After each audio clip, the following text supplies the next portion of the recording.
Hi, everyone. You are listening to For Those We Lost. I'm your host, Jennifer Sullivan. Thank you for being here.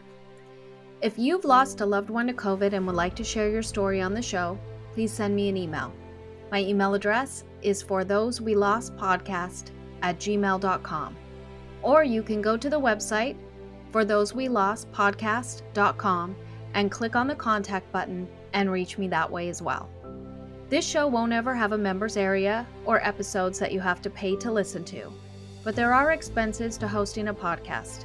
And if you'd like to help, you can support this show at buymeacoffee.com/forthosewelost.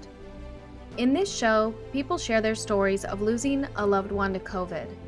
As the pandemic continues, many of us feel the weight of the world wanting to move on and the pain of our loss that holds us tight. For us, there is no avoiding the ever-present reminder that we lost a loved one to COVID.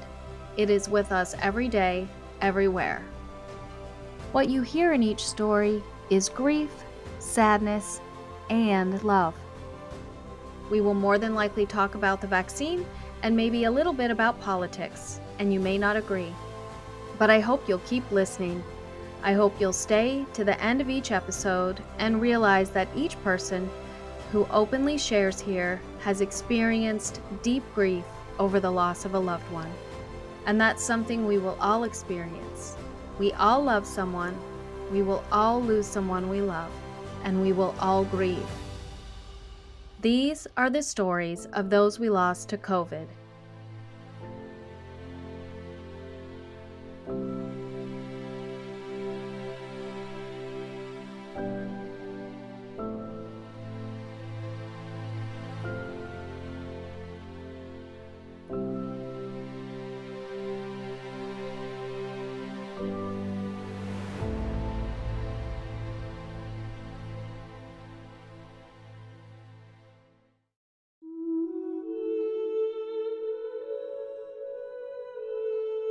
Thanks for being here with me.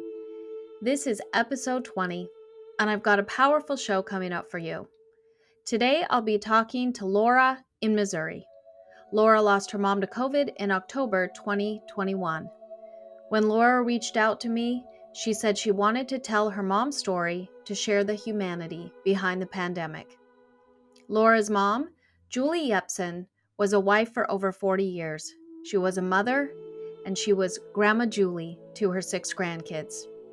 She was a giving, caring human, and she died of COVID during a time in our history when her choices could be questioned. I hope you won't do that, and here's why. I'm recording this introduction on March 16th, 2022. Yesterday, there were approximately 1,500 deaths from COVID in the United States. Each one of those people had a family who loved them, and they are now part of our COVID grief community. I don't want them to grieve in isolation. Laura decided to share her mother's story rather than grieve quietly and feeling alone. For context, we recorded this episode on February 16th, 2022. Laura mentions a national COVID memorial, and there is a movement to make that a reality. That link is in the show notes below. Finally, I've included a link to interstitial cystitis, the chronic bladder disease Laura's mom had. And with that, I'd like to welcome Laura to the show. Thank you for being here. Yes, thank you. Yeah. You are located in Missouri. Yeah, I'm in a suburb outside of Kansas City called Liberty. It's a good sized suburb, probably 45,000 people. Wow. Yeah. And your mom is who we're talking about today, and she lived in Iowa about 3 or so hours away from you. Yeah, my mom and my dad were married 43 years, and they were both born and raised in a small farm town of about 5,000 people, and they went off to college, but then ended up moving back. And so I was raised not only with my parents, but my mom's sister lived in town with her boys, and both sets of my grandparents lived in town. So I had a sweet little childhood of lots of family around, which was amazing. Yeah. That sounds nice. I grew up in a really small town, so I can relate to just having lots of friends and family around. Yeah, such a treasure. Yeah, yeah, it definitely is. Where I want to start is I want to go back to March of 2020 and just have you briefly talk about what happened with your family at that time and how things changed for you and changed for your parents and how you sort of got together and saw each other. Sure. I mean, man, March of 2020, I know, long time ago. we were really creeping up on 2 years, but I was March of 2020, I was pregnant with what would become our third child. And so I remember, my husband going off to work one day and saying, they've sent an email home just telling kids to take their, he works at a school district. So they said to take their iPads home, the kids in the district, because they might not be coming back after spring break. And my mind was just blown, like, what? Like, I don't even think there's one case of COVID in town, but like, you're not going back. And he just said, this is going to be a big deal. And I talked with my mom, recently. My mom and I were, good phone talkers. I remember we were thinking of coming to visit, and she kind of had been watching the news and just saying, yeah, we should get a visit in before, who knows what happens. And so we kind of just all right then, kind of started hunkering down, and our city government called it sheltering in place. Mhm. And so I didn't end up seeing my parents, those weeks, but I ended up going into labor, and my parents had been quarantining and being very diligent to, not see anybody so that they could come down and take care of my other two kids for, when I had the baby. So they were, very, very safe. And my mom, especially, she had some underlying health conditions, nothing that was, what life or death. She had a chronic bladder disease called interstitial cystitis. I think I said that right. And so she was, definitely being very careful. She did not like pain. And Mm, so she just knew that she, would not want to get COVID. And so I remember, they would, they really limited who they saw. And, we ended up having a baby, and they came down and they stayed with us, for about a week, and, took care of my kids and helped us make that adjustment. And then, we all kind of, canceled our family vacations and just hunkered down for the summer, and just kind of lived life very quietly. yeah. When did you have your baby? I had her April 21st. So Wow. So right at the beginning.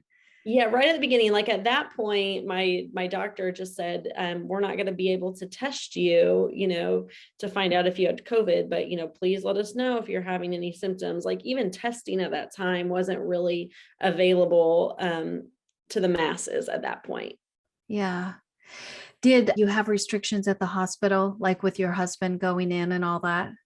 Yeah, we were not allowed to have any visitors, except my husband was allowed. I'm very thankful for that. He was allowed, and it was just no visitors. So my parents, didn't come, to the hospital. My husband's parents didn't. And you could just tell that nurses, were always wearing masks, which had never really happened before in my other births. And there was just heightened procedures, but nothing really, I wasn't tested. There was nothing really changed too much about it. Okay. Yeah, my youngest daughter had a baby on February 15th, Oh, 2020. wow. And it's She funny got to in there. yeah, it's funny to think about now because her husband was there, her husband's mom, her stepmom, and me. And at one point, my ex-husband and my husband, and we were all there eating Hawaiian food together, just hanging out in this birthing room. There were signs out there that said, be cautious, use hand sanitizer, it's flu season, that kind of thing. But we had no idea at that point that so much was going to happen and so much was going to change. I look back on it now so fondly because who knows if that will ever happen again for people. I know. Little did we know. It's kind of surreal to look back, in January and February. I live in Kansas City, and the Chiefs won the Super Bowl. that year. The Kansas City Chiefs, they're a football team. And I mean, people were just going crazy with parties and food and, celebration. And like little did we know in a month, all of that would totally change. Yeah. Yeah, it's wild to look back on, and it seems like for me, I don't know how the experience is for you. It seems like it was a whole lifetime ago, and it's not even 2 years. Yeah, it feels like a different life. Yeah. So when was the last time that you and your family saw your parents? Yeah, man, July 23rd, of 2021, my family is my mom and my dad, and then my brother and his wife, and they've got 3 kids. So there's, when we were all together, there was 12 of us. And we rented a house this last summer of July 21, and we went up to Lake Michigan together. And we had a great week of, just being on the lake. We didn't ever go out to eat. We all stayed in. At that point, everyone in my family who was eligible to be vaccinated was vaccinated except my mom. And we didn't really talk about it. Obviously it made me feel a little bit safer, but because I had kiddos that weren't vaccinated, I still was pretty cautious of, not wanting to do a lot indoors with big groups of people. And so, we tried to be pretty safe, but we had a great week together up at the lake. And then, on July 23rd, we kind of all rushed out of the house. It was raining cats and dogs, and, said a quick goodbye. And, we got on the road. We had a 9-hour drive. And so kind of moved on. And, little did I know that would be the last time I hugged my mom. Mm. Oh, yeah, those memories that you hold on to and you have no idea. Yeah. Yeah. We celebrated my mom's birthday on July 16th of 2020 at the window because she was in a memory care. And I had no idea at the time it was going to be her last birthday. It was also my last window visit because the COVID outbreak happened there at the beginning part of August. And so they didn't even allow window visits after that. But Wow. you just go through and do these things and don't think like that's the last time. We would do things completely differently if we knew it was the last time. Yeah. I have a lot of, I don't want to say regret, but I was, that was in Michigan, but earlier in the summer, I went home and for my nephew's birthday party, we just had a little barbecue for him and we were all together, but my kids were driving me nuts. I've got a 6-year-old boy and a 4-year-old girl, and they were tired and crabby and, on my last nerve. And anyway, I ended up saying, we're just going to go home early. We can drive through the night and be home and sleep in our own beds. Kids can get rest. And I could tell that disappointed my mom, like, oh, but she was having so much fun being a grandma. My kids were, having fun too. But, I look back on that and just wish I would have stayed longer. That was the last time, I was in my parents' home and everybody was there all together, and, the family was whole. And, man, if I could just go back, I think I would have stayed for a whole week, and just done things differently. Yeah. Yeah, those are hard things. I have some of those too, regrets about things I didn't do just because I didn't know. The last day I saw my mom, I think I probably would have stayed in there until they dragged me out. But, Mhm. I went in and visited thinking, oh, it's only going to be a couple weeks or maybe a month and I'll be back in. Yeah. Yeah. Yeah. So tell me about how COVID came into your mom's life. Yeah. And it's so present, and yet sometimes it feels like a lifetime ago. But I remember getting a call from my mom on August 31st, and it wasn't a great time to answer. I was, picking up my daughter from somewhere, and it just was kind of crazy. And she sent me a text when I didn't answer, and it said, can you please call me right away? And so that got my attention, and I gave her a call, and she said, I think your dad has COVID. And I was like, oh, shoot, like, here we go. And I remember telling her in that phone call, like, "Dad's gonna be okay. He was vaccinated, and, I'm not super worried about him, but I am a little concerned for you." And she responded like, "Oh, I'll be okay, it'll be all right." And I just said, "Well, make sure you go get tested." And they set up a testing appointment that couldn't happen until I think the next day. So I think it was, or maybe 2 days, so September 2nd, and they both tested positive. And at that point, my dad really was feeling better. And so while he had a positive test and needed to quarantine, my mom was asymptomatic and just knew that she was positive. And so I would say, she maybe felt okay for a day or two, but then, by September 5th, I wrote down, her text said, "I've got a fever and I'm having trouble sleeping. I don't feel good."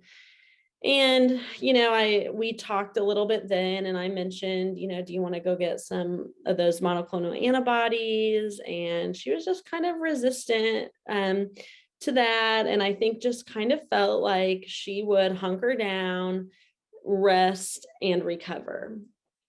And I think that was kind of maybe her mentality is, in early COVID, April of 2020 and May, some people had reactions and then others were asymptomatic, and you just kind of didn't know how it was going to pan out. But I think Delta was just a whole other variant, a whole other reality. And it just became clear that my mom was not getting better. And so on September 9th, my dad drove her out to the emergency room. She was able, she had some tightening in her chest, but she walked in.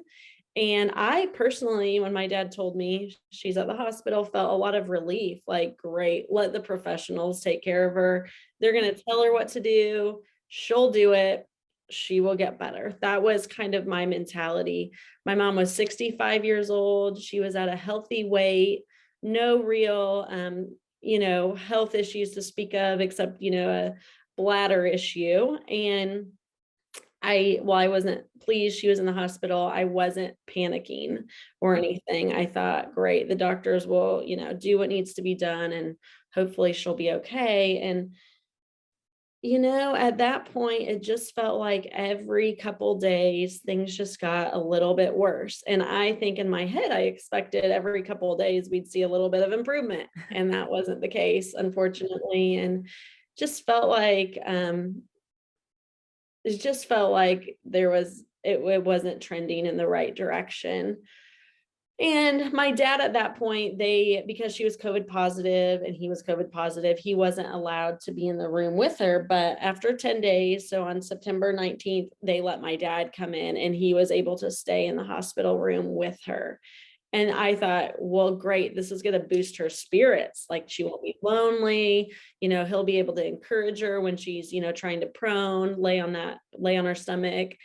And, each day I would talk to my dad and, try to FaceTime with my mom or, text with her. But it just became clear that she was really struggling both mentally and physically. Her breathing was getting worse. She was, starting to feel hopeless. Her lungs they were starting to pull more water off her lungs. So that kind of spoke to pneumonia. Her lungs weren't able to do what they needed to do. And just slowly each day it got worse and worse. And then on September 23rd, my dad called me that night and he just said, "I don't think she's going to die, but she just really is not doing well."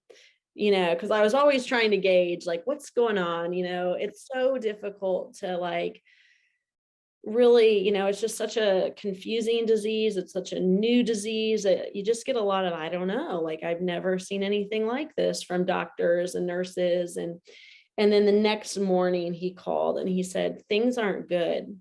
A pulmonologist came in and they said, "If things don't improve over the weekend, we are looking at needing to ventilate her." And that was just a stun to me. I mean, I was just stunned and heartbroken and scared and, just okay, well, hopefully she improves, and obviously praying and talking to doctors, just kind of not panicking, but like really kind of desperate, and kind of seeing the writing on the wall too. It's been almost, 2 weeks and it's just been all bad news. When's it going to turn around? Yeah. And I ended up coming home on Monday, even though my dad was in the hospital. I just thought, I at least just need to be close. And that Monday, like my mom couldn't stand up. She couldn't really swallow very well. She just was getting weak and things weren't going well. And a doctor just said, it's up to you. My dad had medical power of attorney at that point, and he just said, do you want us to try everything? Do you want us to ventilate her? Or, do you want us to make her comfortable? And my dad, my brother, and I kind of just had a quick meeting, and I said, well, I think we both agreed she's young, she's or younger, fairly healthy. Let's try it. And so a doctor worked really hard and he found an opening for her at the University of Iowa Hospital. And so on Tuesday morning, I think September 28th, they put her on a ventilator and took her by ambulance to the University of Iowa. And, for the next 13 days, that's where she was, kind of tucked away on that floor in the ICU. She had very good medical care. She had, I believe she had what she needed, that if she was going to recover, she would have. And the first week at the University of Iowa, she did pretty well. And so maybe if she started off at, 80% oxygen on the ventilator, she kind of weaned down to about 60% and, was getting further off. But after a week, everything kind of changed and she just started needing more and more oxygen. And, when they tried to bring her out of sedation, she did not respond as well, or just things weren't trending right. And we had a nurse who was a little bit abrasive, but she was very skilled. So, take that for what it is. Like sometimes I loved Libby and other times I didn't really appreciate her. But she just said on, I think it was, Friday, maybe October 9th, like, I think you should meet with a doctor about your mom. And, we saw doctors and, I would talk by phone. My dad saw my mom, every single day in Iowa City. And, I was up at Iowa City at certain points during that 2 weeks too. And doctors just kind of seemed like they were doing their thing, like doing their best. Time will tell, we will see. But this nurse just kind of tipped our hand that I think you need to meet with a doctor. And we set up a doctor's appointment then for October 11th. And when, we just said, it's been a couple weeks. My mom, doesn't seem to be getting better. We've, what is, what are you seeing? What should we be seeing? Are you encouraged, discouraged? Ask them kind of all of our burning questions. They kind of looked at us and said, we do not believe your mom's lungs are survivable Oh. and that they're that she will, survive this. And so we just asked, what does that mean? And they just said, well, what kind of life would your mom want? What would be a meaningful life for her? And I just said, I think being able to go for a walk or, see your grandkids. And they just said, yeah, we don't see your mom surviving and being able to do that.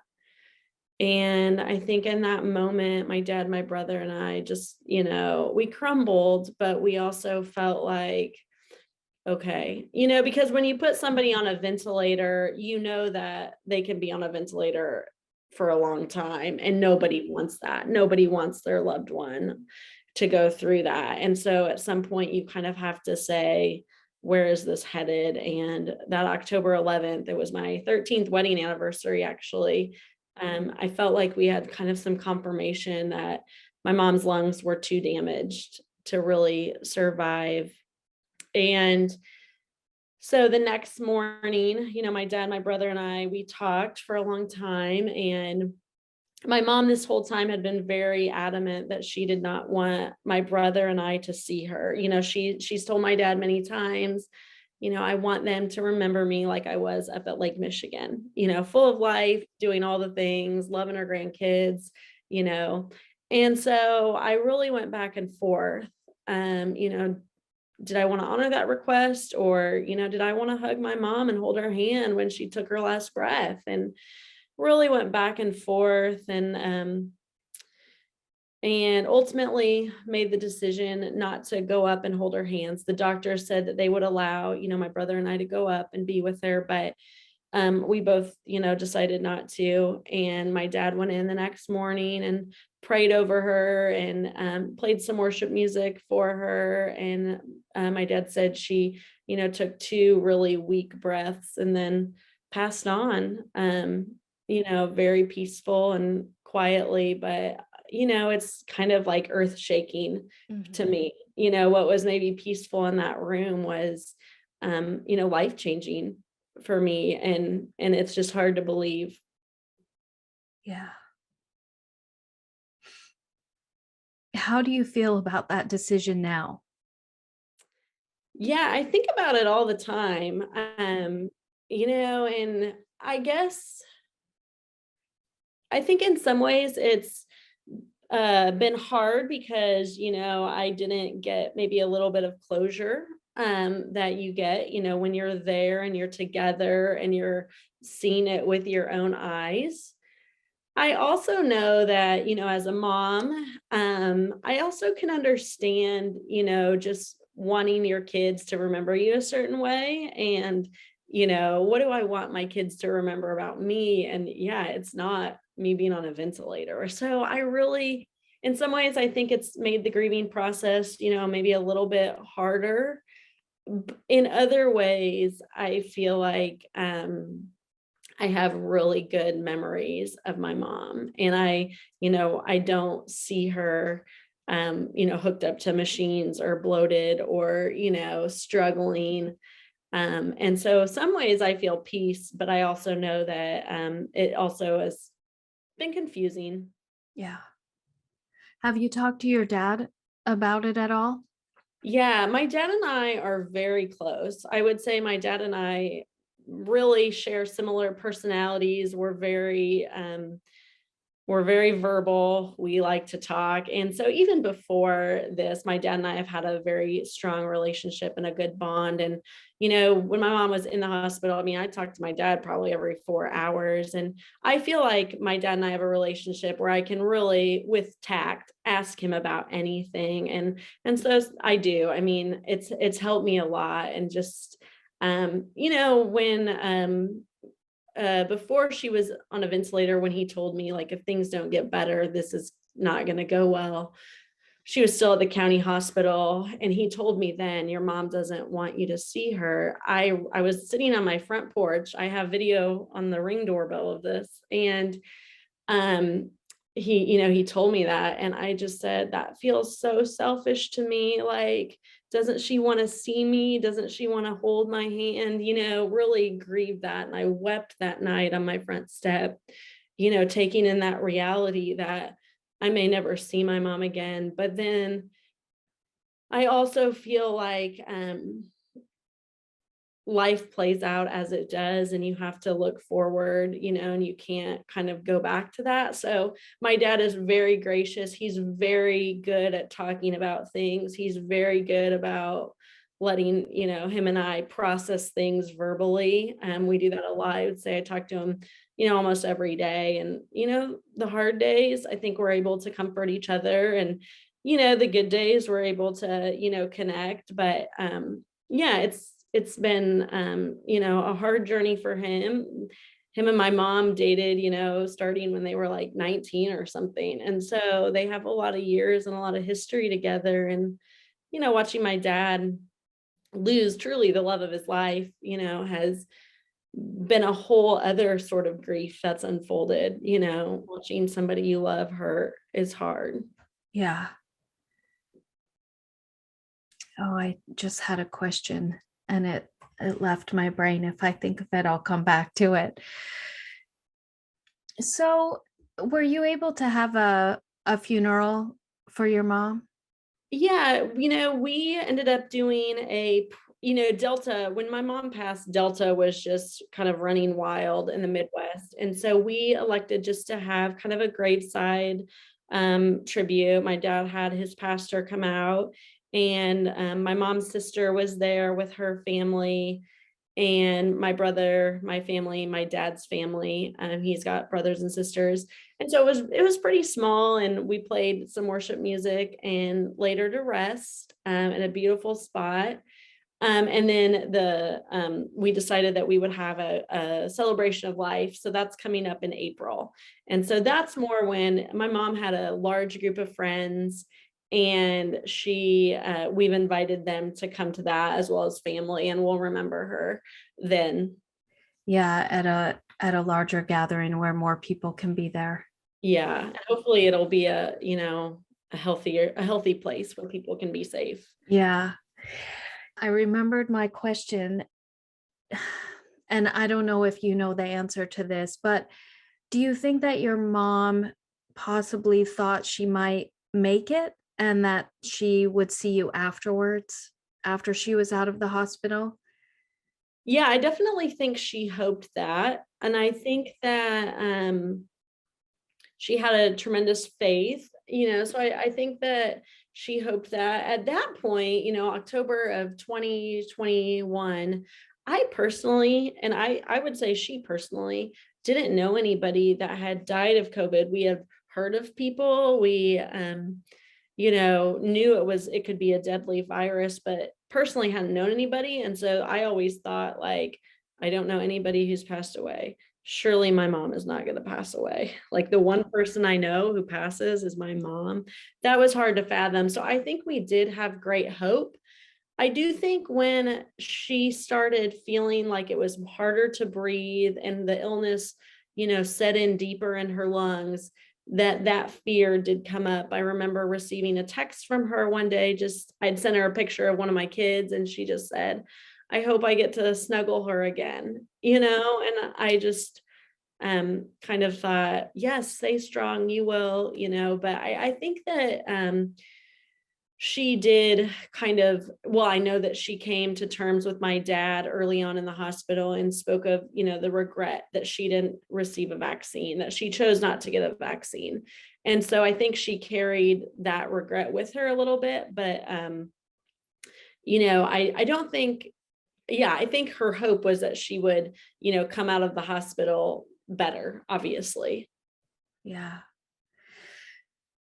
And even though there's no way to know, you just can't know how your mom would have fared against COVID had she been vaccinated, although everything tells us that she probably would have done better. Yes. But that's that's one of the things I wanted to talk to you about because when you first reached out to me, you said that you've worked through and are coping with your mom's choice and forgiving her and all of that. And I wanted you to talk about that because it's only been 4 months since she passed away. So you're in your first year and really just that first haze. I mean, I felt like I was in a fog for months afterwards. Mhm. And how are you coping with all of this? Yeah, it's definitely an extra layer, that reality that she made a decision that was so impactful to all of us. A death anytime is very hard, but a death to me that felt preventable is kind of an extra layer of sadness and frustration, anger.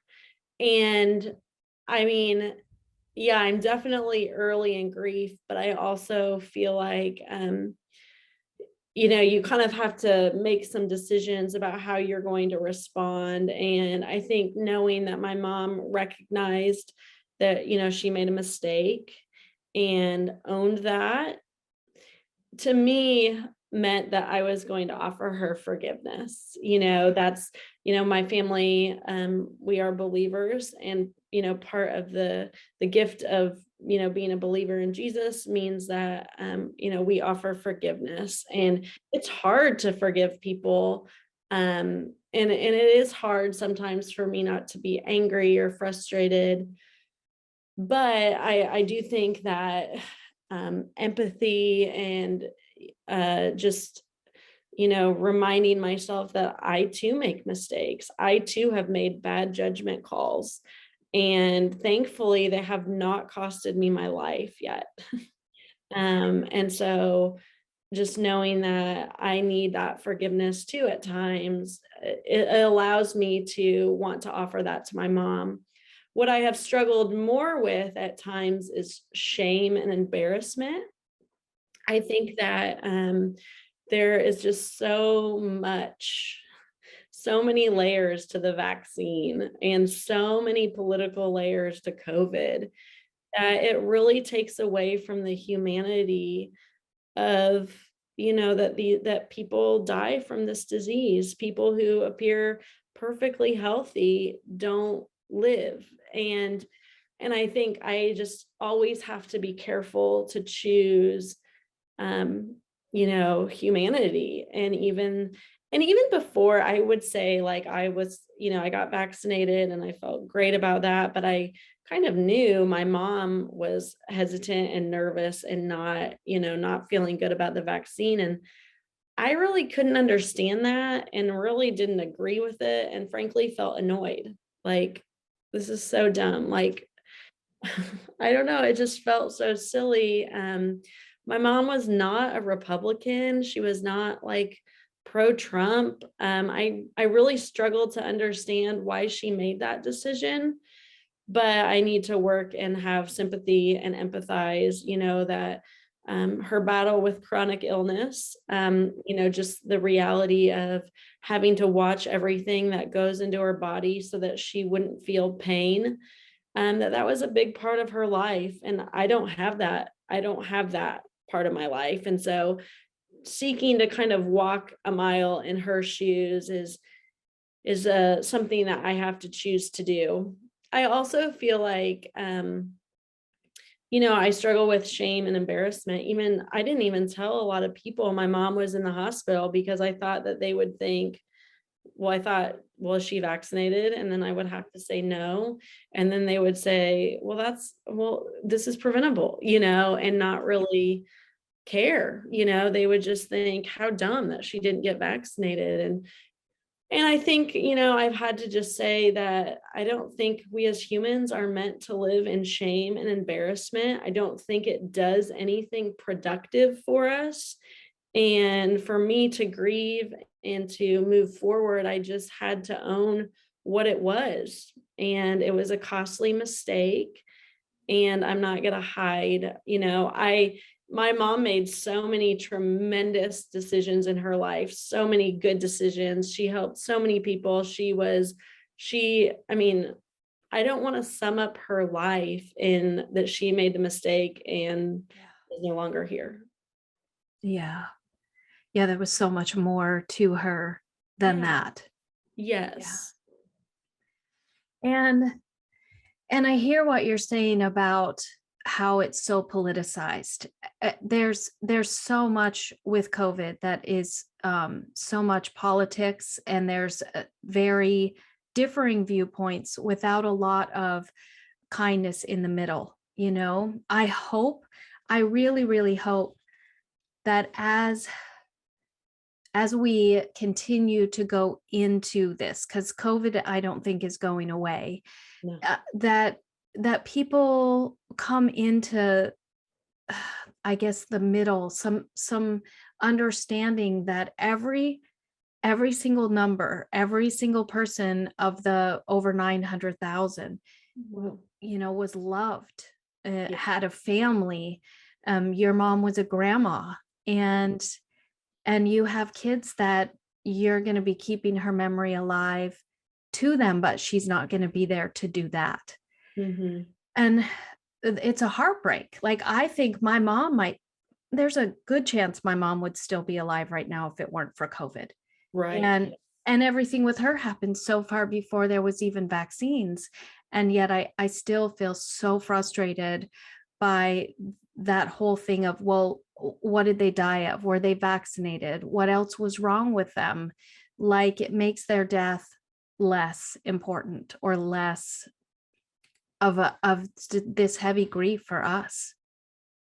Yes, all of that. And I just think too, there's just no way to know. I mean, this disease has just come upon us like a tsunami, and there's just been no way to know how it's all going to play out. Every variant is such a wild card. And even I am so pro vaccine, and I would tell everybody, please go get vaccinated.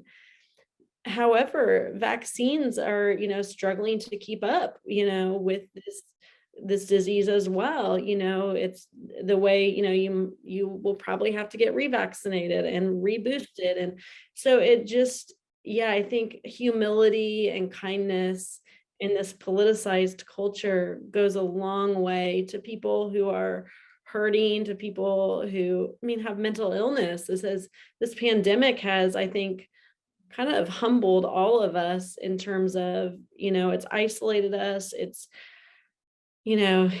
made us get on teams, and it's just very hard to then enter into the grieving process and wanting to heal with such a fire all around regarding COVID.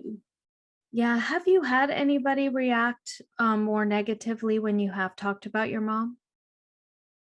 I have a lot of people that I think overall I've had people who have been very kind. I will say too, I'm not searching out a lot of people. I'm not active on social media. I've never posted about my mom on social media or anything. I've kind of tried to keep my circle a safe place. Mhm, I think there are people that are a little bit insensitive, and just don't kind of realize the trauma of losing somebody like your mom, or maybe don't know what to say, or maybe are cavalier in their attitude, and they don't realize, well, that's triggering, or that's hard to hear.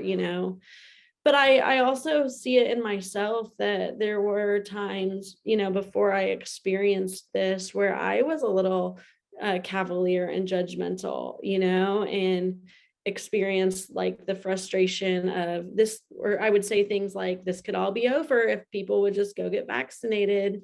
mhm. And I think I've just had to, really kind of take this time and look at myself and kind of try to keep the people around me as safe as possible. I am very careful. I don't watch a lot of COVID type news at this point, and you know, I just kind of keep to the people that I know that I can trust. Yeah. When I first joined the Facebook group for COVID loss, somebody welcomed, there was a person who did all the welcomes and said, "Welcome to the club that you never wanted to be a part of." Hmm. And what you were saying about this could all be over if people would just get vaccinated, I think that that was, I at least I hope it was an attitude that people have, and that it's something that is changing now, because every single day, even now, there are people that are dying of COVID. And that for me, just it breaks my heart. It's really hard for me to take that. There's so many more people just coming into this kind of grief. Yeah. So, what was your mom's name?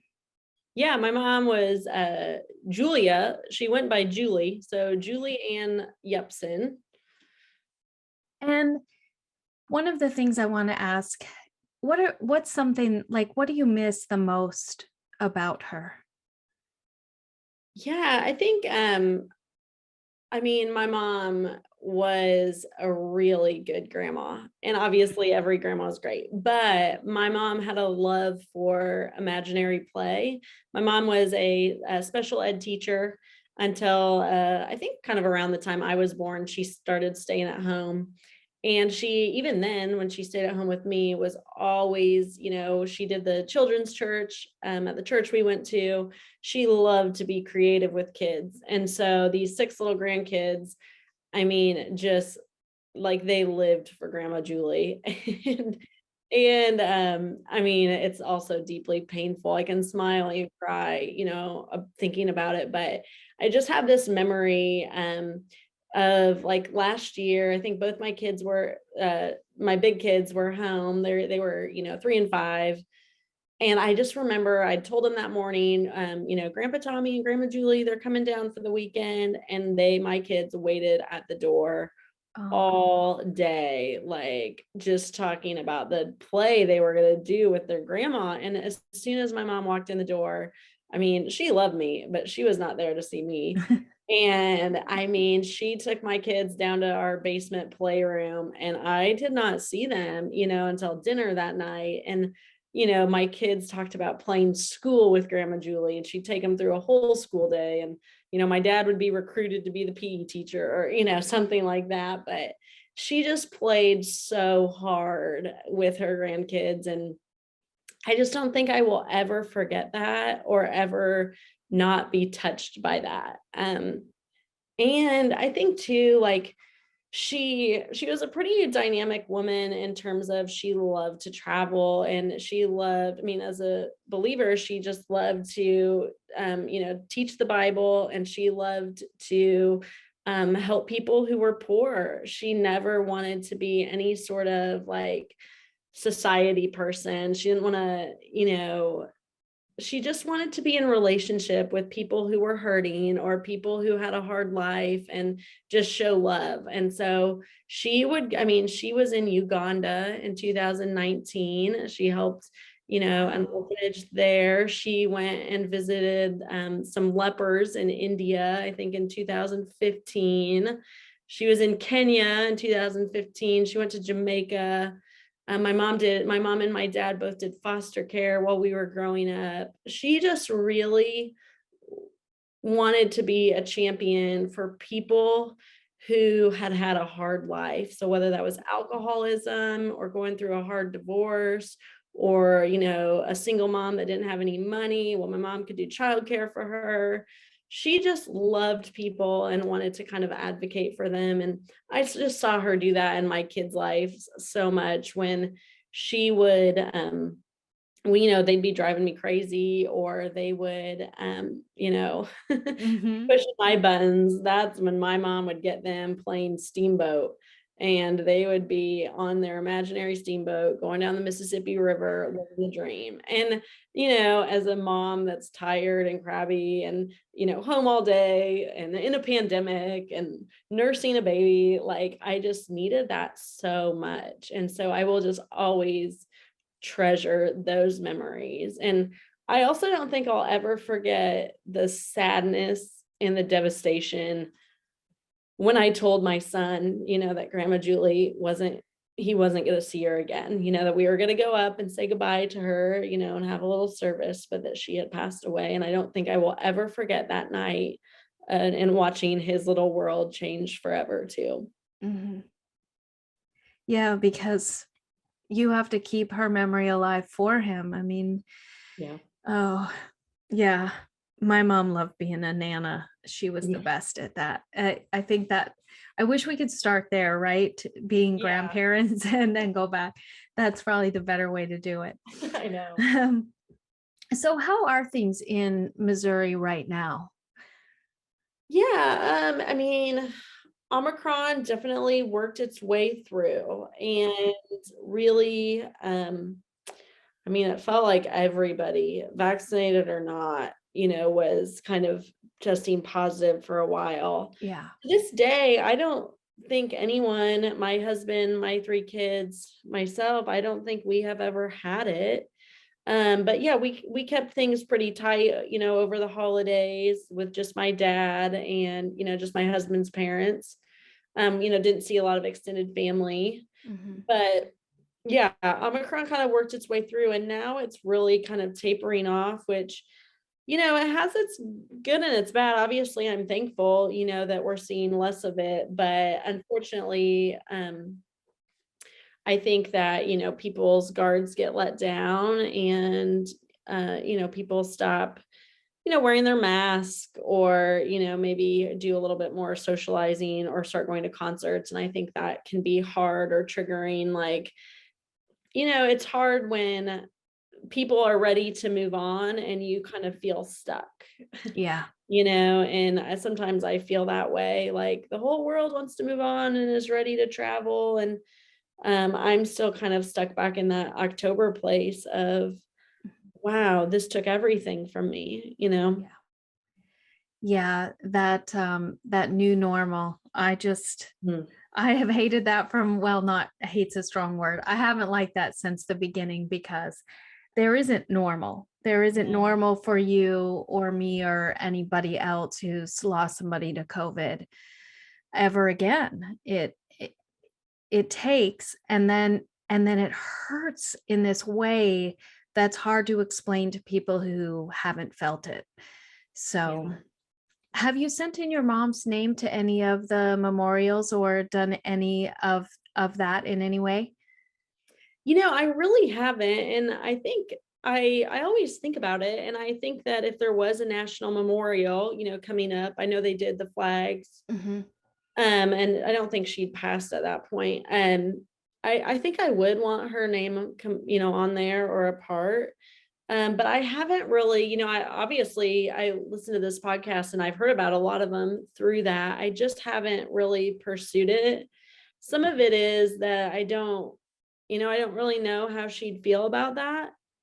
Yeah, I just don't really know, how much she wants to, be reminded for having passed of COVID or, and then some of it's just honestly, I've kind of hunkered down and had to deal with, my feelings and my pain and wanting to kind of process and see, where that comes up. But I definitely think I would want her name on a national memorial. And I do, try to be clear that my mom passed from COVID and that this is something like I want to take serious and I want to, not be flippant about this illness and not be casual about this illness because every day it is taking lives and lives that should be celebrated and, lives that should be celebrating birthday parties and wedding anniversaries and holidays. So definitely not opposed to it. I think I've just been kind of in my own, like you said, kind of a little fog. Mhm. Yeah, it's one of those things for me. When I sent her name into the flags, my mom's name in, and I got the picture and I just cried. That was one of the first ones I'd ever done. It makes it real. Yeah. It makes it real to see their name somewhere with all those other names. Yeah. So, lastly, I want to ask you what I ask everybody, which is what do you say to people who tell you that COVID isn't real? Yeah. Ooh. I think that I don't know. I think that I've had a hard time kind of speaking up and speaking out. I can certainly share my story. I'm thankful that I haven't really had anybody say that to me. I definitely see it on TV and in the newspapers, but I don't think at this point anybody has, really said that. And hopefully that's because now that we're 2 years in, I hope people have seen how very real it is, but I would be more than happy to show them a picture of my mom who was vibrant and healthy, eating an ice cream cone in Michigan, in July, planning a scavenger hunt on the beach for her grandkids and, and then now show her, a picture of her gravestone, and just saying it's very real and it's very serious and please go get vaccinated. I think where I have like spoken up the most is when people aren't vaccinated. Mhm. I do feel compelled to kindly say, I can understand why you think that way. I can understand your fears, and I have lived that. But I can tell you, after watching everything my mom went through, if she could do it again, she would go get vaccinated and just encourage them to have a conversation with their doctor, and to go that direction. And hopefully that would happen. My dad has been much more vocal about the vaccine. Mm-hmm. And, there's been people in his sphere, whether in a Bible study or he still kind of works at the school district part-time. And he will just say to them, my story, and I can tell you that that's not what the data says, and that you would be, making a wise decision to go get vaccinated. And so he's been really good. And there have been several people, who have heard my mom's story from us that have, made that decision. And there have been other people that have not. And at that point, I just have to let it be and trust that, for whatever reason, they're making the decision for their body that they feel comfortable with, Mm-hmm. and continue to be in relationship with them. I don't want to cut myself off from people that think differently, or people who, maybe trigger me, but I just really want to seek to be in people's lives, even when they, maybe have a different opinion. Mm-hmm.